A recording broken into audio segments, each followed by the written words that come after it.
கல்லூரி மாணவர்கள் நடத்திய தேர்தல் கருத்து கணிப்பில் அமைச்சர் ராஜவேல் வெறும் 7% வாக்குகள் மட்டும் பெற்று பின்னடைவில் இருக்கிறார்.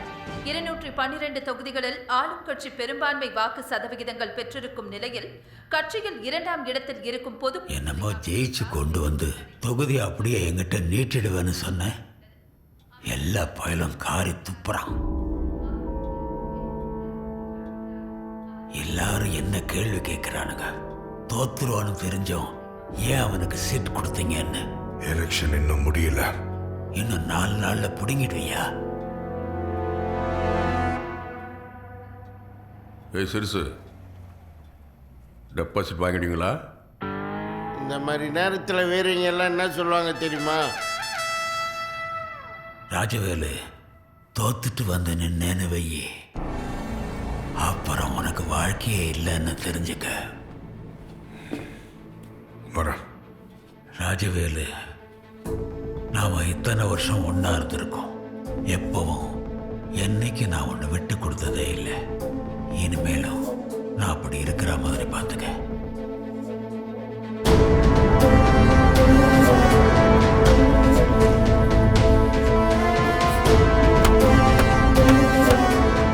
நான் எலெக்ஷன்ல தோக்கணும், ஜெயில உட்காந்து களி தகணும்னு ஒவ்வொருத்தரும் பேசிக்கிட்டு இருக்கான்.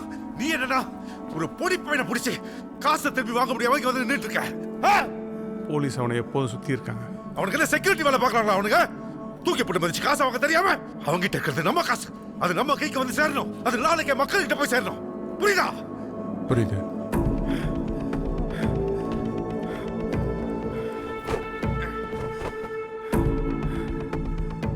அந்த சிமெண்ட் ஓனர் கிட்ட இருந்து 100 சி வருது. அதை எடுத்துட்டு போய் ஏரியால டிஸ்ட்ரிபியூட் பண்ண. அதையும் காணாம போச்சு. வந்து நின்னடா. இது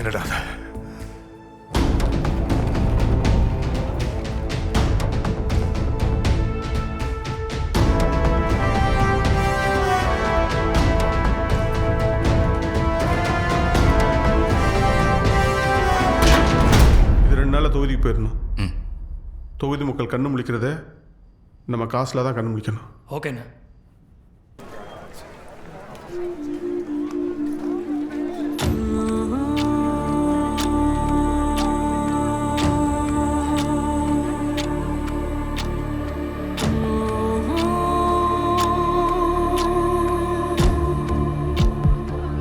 சாரா, அவன் பேசணும், நீ பேச வைக்கணும். உன்கிட்ட இருக்க மைக் வழியா நான் எல்லாத்தையும் கேட்டுட்டு இருப்பேன்.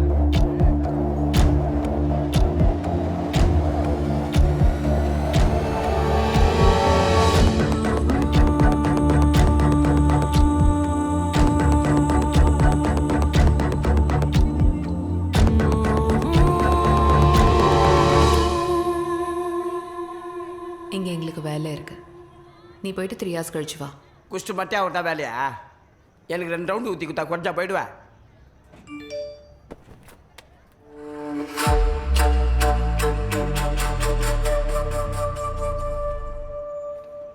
என்னை தவிர எல்லாம் என் வீட்டில் இருங்கடா. கொஞ்சம் ப்ளீஸ்.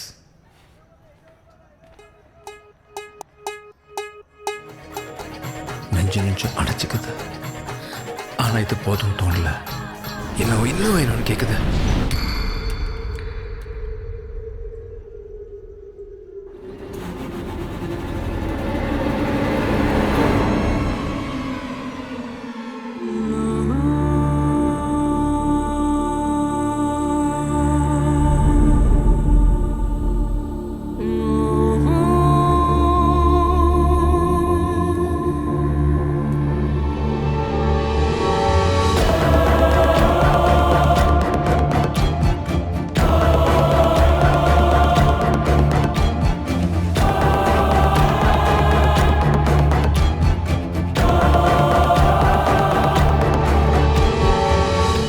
Hello, check check.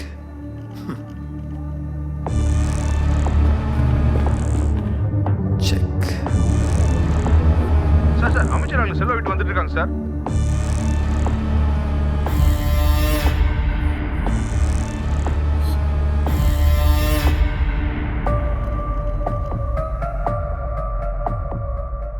என் ராணிக்கு என்ன வேணும்? நானா? இல்லை என்னை பற்றின உண்மையா?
கோடி பணம், 5 கொலை.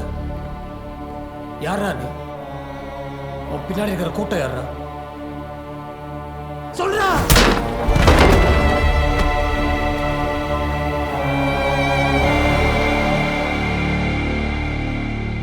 என்னடா பொண்ணை கூட்டிட்டு வந்து படம் காட்டுறியா? எங்கடா அவன்? போலீஸ் அவனை சுற்றி வளைச்சிருச்சு. அவன் போலீஸ் கஸ்டடியில் இருக்கான். இங்கே பாரு, வாயத்தொரு கம்பெனி இருக்கவே முடியாது. சொல்லு, உனக்கும் சாராவோட அப்பா ஐசக்கும் என்ன சம்பந்தம்? மினிஸ்டர் ராஜவேலுக்கும் உனக்கும் என்ன பகை?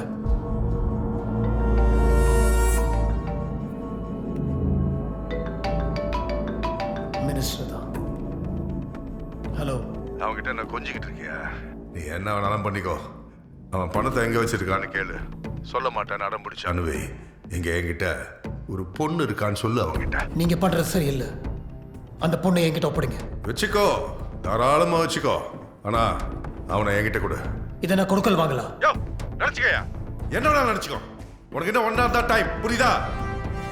அதுக்குள்ள அவனை இங்க கொண்டு வந்து விட்டுரு. இல்ல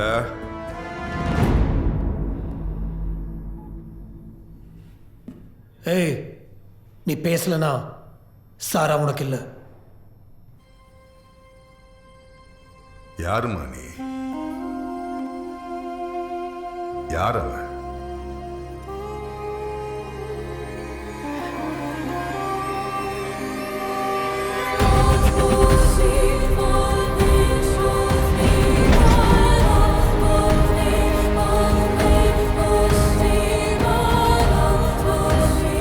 நீ பேசிதான் ஆகணும் செல்வா. டைம் இல்லை. எப்படி கொள்ளடிச்சு? யாரெல்லாம் இருக்கவும் கூட? செல்வா,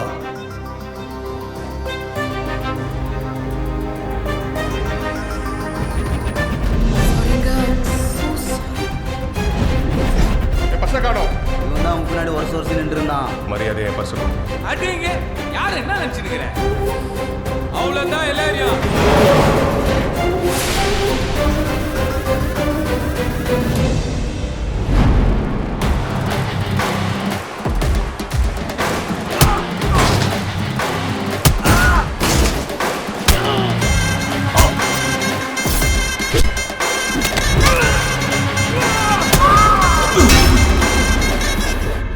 திருட்டு பையன் கூட சகவாசம் தேவையா? படிச்ச பொண்ணு மாதிரி இருக்க, இப்படி ஏமாறலாமா? நான் 10 நிமிஷத்துக்கு பாய்.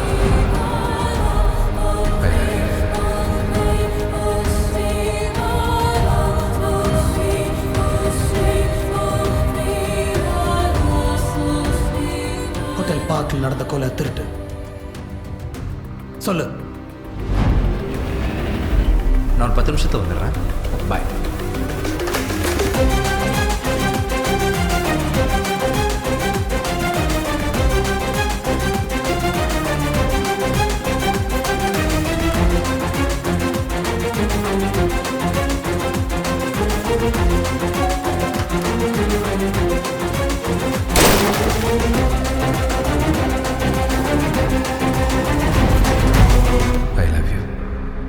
களவும் காதலும் நல்லா இருக்கு.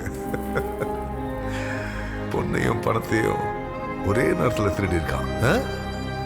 Nice nice nice nice nice.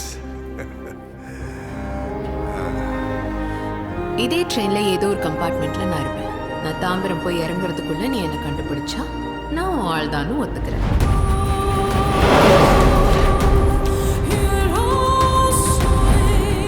சொல்லு.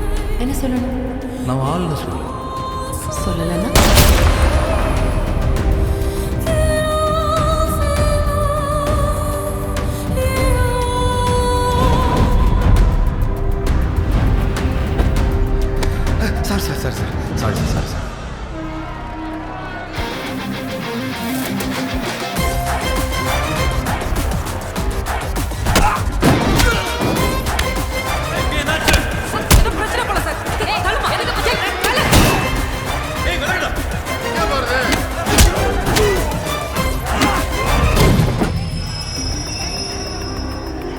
நீங்களே யாரு?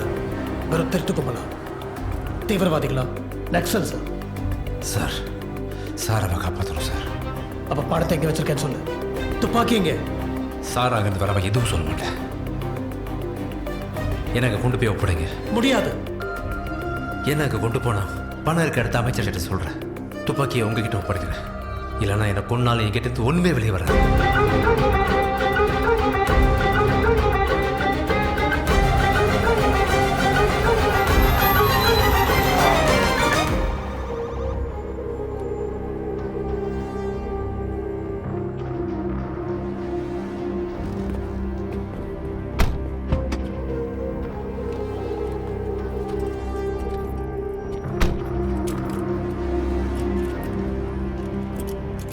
பணத்தை இங்கே வச்சிருக்கேன்னு மட்டும் அவன்கிட்ட சொல்லு. ஏதாவது பிரச்சனை உள்ள போலீஸ் வரும். உயிருக்கும் ஆகாது. இவ்வளோ கொலை பண்ணவும் மேலே எனக்கு எந்த கருணையும் கிடையாது. சட்டத்துக்கு முன்னாடி உனக்கு ஒன்று போய் பாட்டின அவ்வளோதான். நல்ல தம்பி, அவன் உயிருக்கு ஒன்றும் ஆகக்கூடாது. அவன் எங்களுக்கு வேணும். உங்கள் பணம் எங்கே இருக்குன்னு தெரிஞ்சதுக்கப்புறம் அவனை எங்கள்கிட்ட பிடிச்சிருங்க. ஒரே ஒரு வார்த்தை சொன்னா உசுரெல்லாம் தருவேன். ஒரு கண்ணில் பார்த்தா போதும் உறவா நான் வருவேன். பொட்டப்புள்ள பாதம் சுட்டாக்கா நிழலா நான் வருவேன். அடியே நீ என்ன விட்டாக்கா உசுர விடுவேன். சார் என்ன வீட்டில் விட்டுருங்க. என்ன வீட்ல விட்டுருங்க சார், ப்ளீஸ். என்ன வீட்ல விட்டுருங்க சார். செல்வா, வீட்ல விட்டுருங்க சார். செல்வா ஒரு குற்றவாளி. ஆனா அவன் பக்கம் ஏதோ ஒரு நியாயம் இருக்கு. கொஞ்சம் பொறுமையா இரு.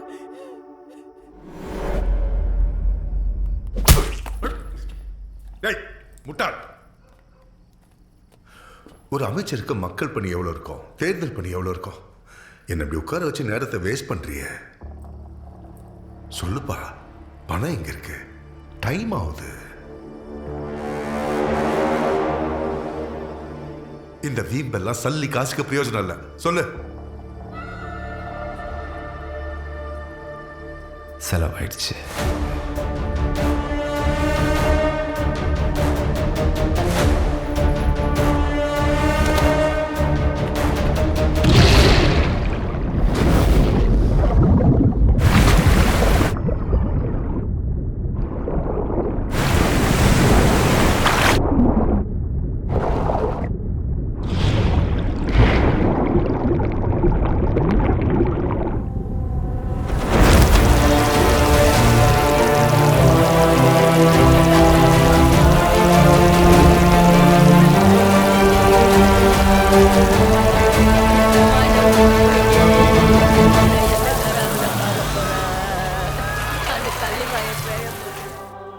என்ன செல்வா, உங்கள் ஊர்லேயே நீ ஒருத்தன் தான் படித்தவன், உனக்குமா புரியல? இதெல்லாம் பெரிய விஷயம்ப்பா. பிடபிள்யூடி மினிஸ்டர் சம்மந்தப்பட்டது. அமைச்சர் ராஜவேலா? ஆமாம், பொதுப்பணித்துறையிலேருந்து நம்ம மாவட்டத்துக்கு 16 பாலம் கட்ட வேண்டியிருக்கு.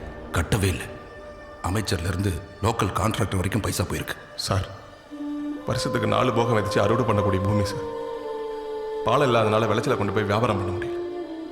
பத்தாதுக்கு இப்படி அடிக்கடி உயிர் பலி வேறு. புரியுது, ஆனால் ஒன்றும் பண்ண முடியாது. முடியும். நாங்கள் போராடுறோம், அமைச்சர் மேலே கேஸ் போடுறோம். நீங்கள் ஆதாரத்தை மட்டும் கொடுங்க.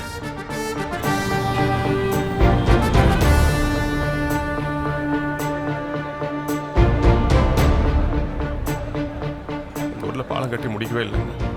எங்கள் ஊரில் மட்டும் இல்லை, எங்கள் மாவட்டத்தில் கட்ட வேண்டிய 8 பாலமும் கட்டி முடிக்கல. ஆனால் பாலம் வெள்ளத்தில் அடிச்சுட்டு போச்சுன்னு பொய்யா கணக்கு அமைச்சிருக்காங்க. ஆதாரம் எல்லாம் நல்லா திரட்டிருக்கீங்க.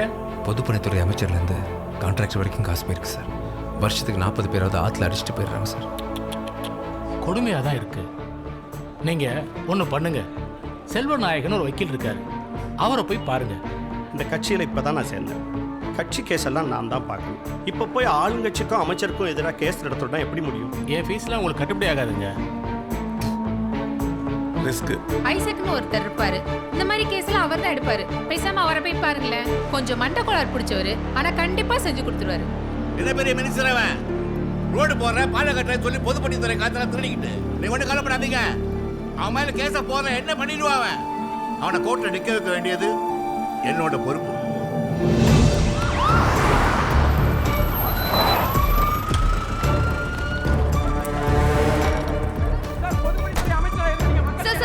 அதிகாரத்தை பயன்படுத்தி நீங்க தப்பிச்சிட்டீங்கன்னு எதிர்க்கட்சி சொல்லுதே.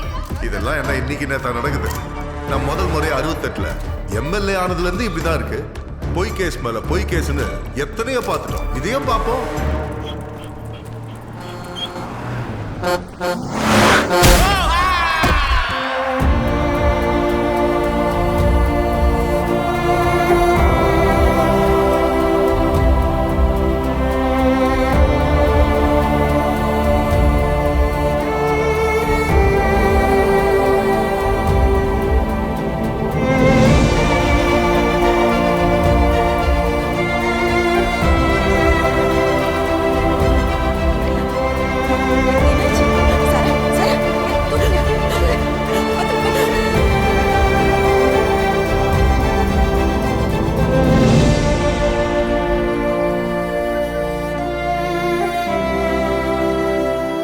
செல்வா, இது கொலை. நமக்காக வாதாட வந்தவரை இப்படி அடிச்சு தூக்கி போட்டிருக்காங்க. நம்மளும் கொஞ்சம் ஜாக்கிரதை ஆகணும்ப்பா. உலகாரம் பயிருங்க. நம்ம செத்தான கேஸ் நடக்கணும், அவங்களுக்கு தண்டனை கிடைக்கணும் செல்வா. ஆமாம் செல்வா, வேற யாரையாவது வச்சு இந்த கேஸ் நடத்த பாரு.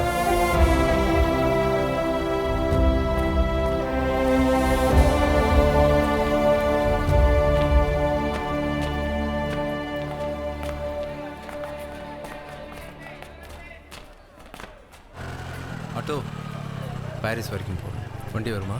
எவ்வளோ? 350 ரூபா ஆகுது.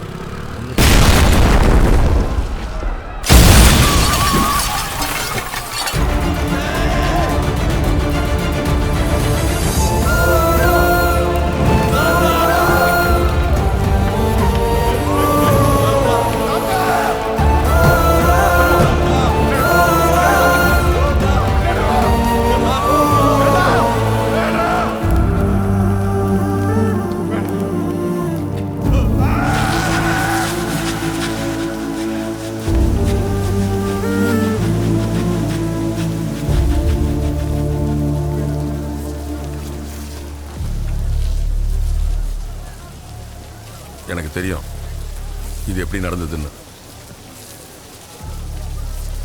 அந்த ராஜவேலுவை உன்னால ஒன்றும் பண்ண முடியாது. உன் உயிரையாவது நீ காப்பாத்திக்கோ. இந்த ஊரை விட்டு போயிடு. உனக்கு வேற ஏதாவது வேணும்னா கேளு, நான் செஞ்சு தரேன்.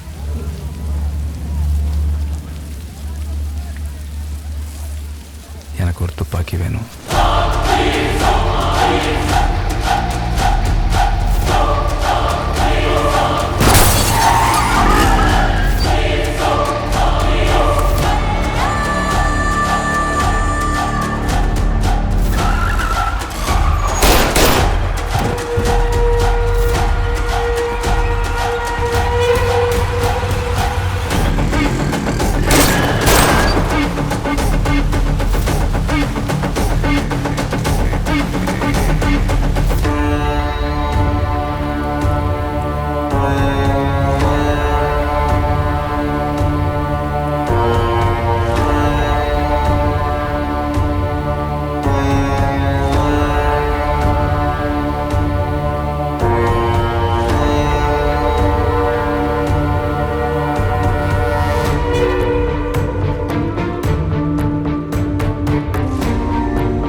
ஹலோ ஹலோ சார், நீங்க சொன்ன மாதிரியே மினிஸ்டர் பில்டிங்கை ரவுண்ட் அப் பண்ணோம் சார், எஸ்டிஎஃப் ஃபோர்ஸோட.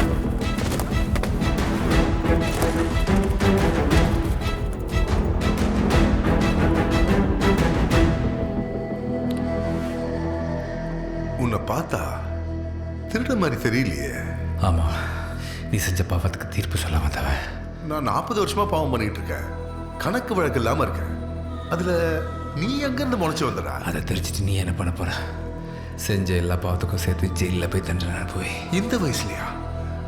ஏசி இல்லாம தூங்க முடியாது தம்பி. சொத்து சொகன் பழகிட்ட, என்ன போய் ஜெயிலில் போடுறேன்னு சொல்றிய.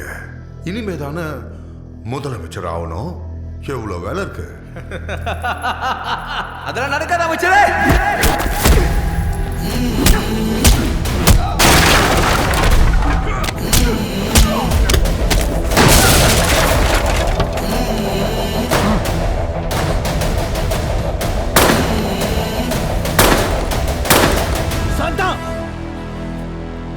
சிறுசு, ராஜவேலுக்கிட்ட நம்மால் ஒருத்தர் இருக்காரு, அவர் உனக்கு எல்லா தகவலும் தருவார்.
நலத்துமே பணத்தை தேடிக்கின்னு வந்தியா?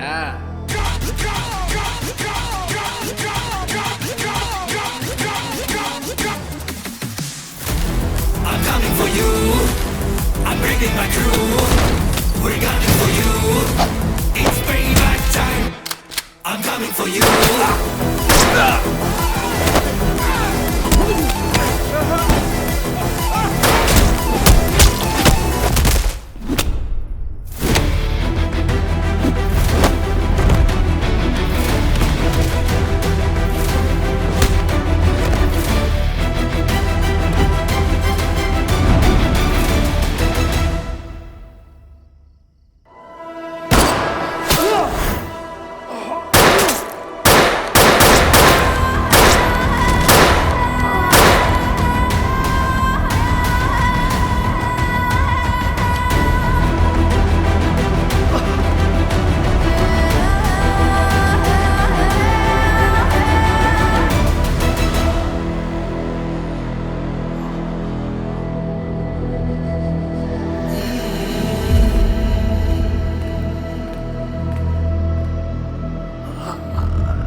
நடந்து முடிந்த சட்டப்பேரவை தேர்தலில் ஆளும் கட்சி 197 தொகுதிகளில் வெற்றி பெற்று மீண்டும் ஆட்சியை பிடித்திருக்கிறது. தொண்டர்களின் கொண்டாட்டத்தில் பங்கேற்ற முதல்வர் தொண்டர்களுக்கும் மக்களுக்கும் தன் நன்றியை தெரிவித்தார். கடந்த 5 ஆண்டின் சிறப்பான ஆட்சிக்கு கிடைத்த பரிசு என்றும் மக்கள் தங்கள் மீது வைத்துள்ள நம்பிக்கையின் எதிரொலி என்றும் இந்த வெற்றியை அவர் குறிப்பிட்டுள்ளார். முன்னாள் துணை முதல்வரும் பொதுப்பணித்துறை அமைச்சருமான ராஜவேல் இத்தேர்தலில் பெரும் தோல்வியை சந்தித்தது அரசியல் வரலாற்றில் முக்கிய நிகழ்வாக அமைந்துள்ளது. அவர் மீதுள்ள ஊழல் குற்றச்சாட்டுகளை விசாரிக்க தனி நீதிமன்றம் அமைக்கப்பட்டுள்ள நிலையில் அவரது தோல்வி அவரது அரசியல் வாழ்க்கையில் பெரும் பின்னடைவை ஏற்படுத்தியுள்ளது. செல்வாங்க தேடிட்டு இருக்கோம் சார். மினிஸ்டர் ராஜவேலு மேல கேஸ் கொடுத்தவங்க எந்த ஊர்? குமுனன் தொழுன்னு தேனி டிஸ்ட்ரிக்ட்ல சார்.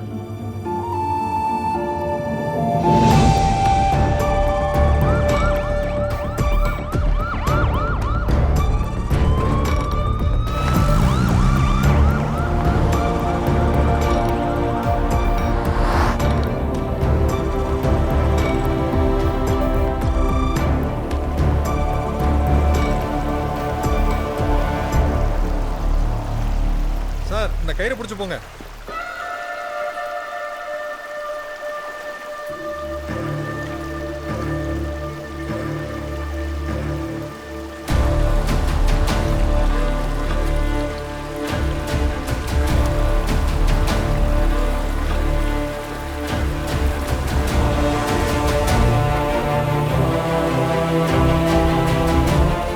யாருமே இல்லையே சார்.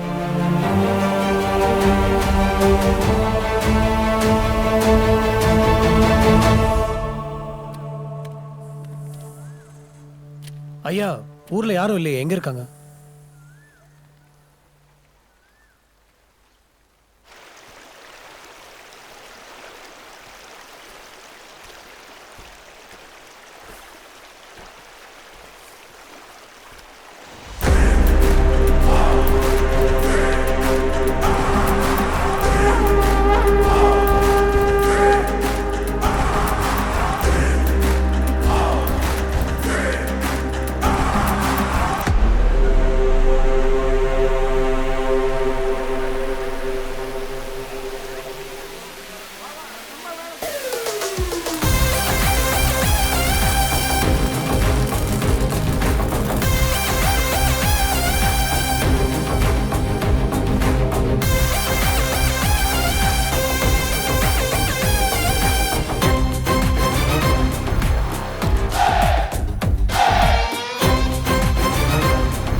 இதுக்கு தான் இவ்வளவும் பண்ணியா?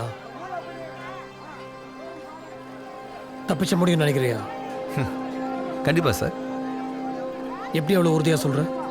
பணக்காரன் ஏதாவது கம்ப்ளைண்ட் இருக்கா சார்? எல்லாம் பிளாக் மணி. அதனால என் மேலே எந்த திருட்டு கேஸும் இல்லை. ஆனால் துப்பாக்கி அதை வச்சு நீ 4 பேரை சுட்டு கொண்டு இருக்க. அது மட்டும் என் கையில் கிடச்சிது. அந்த துப்பாக்கி நலத்தம்பியோடது. அதை வச்சு உங்களை சுட்டான். நீங்கள் திரும்ப அவனை சுட்டிங்க. அப்படின்னு நீங்கள் தான் சார் கேஸ் ஃபைல் பண்ணியிருக்கீங்க.